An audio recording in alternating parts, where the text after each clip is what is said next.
In the first part of the exercise, we implemented Newton's method for finding the square root of a number by designing several functions to implement the algorithm.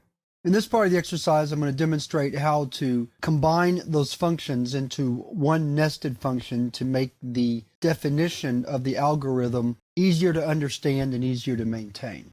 What we want to do is only add those functions that are only applied to finding a square root to the definition of the function, the general function for finding a square root. In other words, the average function we could use in another situation, so we're not going to nest it, or the square function either. So let's get started. Our main function is square root, and its parameter is a number.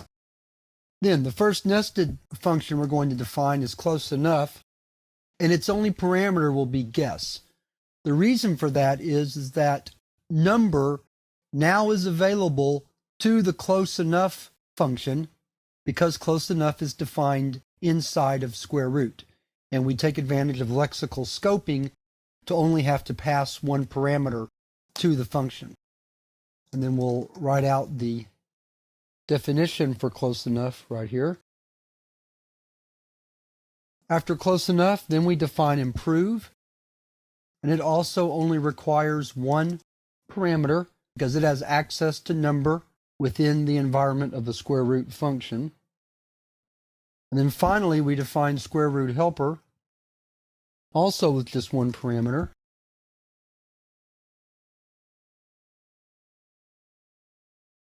We'll finish up the definition right here. Here, if the guess is not good enough, we recursively call square root helper with an improved guess. And then finally, to kick it all off, we call square root helper with the argument 1.0. Print square root 9 to start with. Save it again. Come back to our command prompt.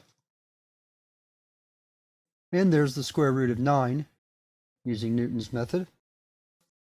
Let's find another square root. We'll do 144.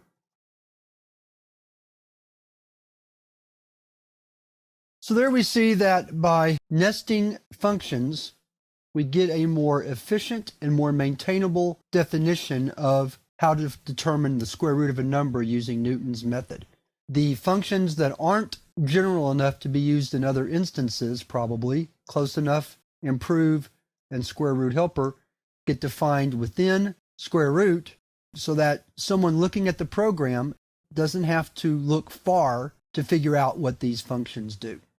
So with that, we wrap up this exercise and we wrap up this chapter on scoping and nested functions.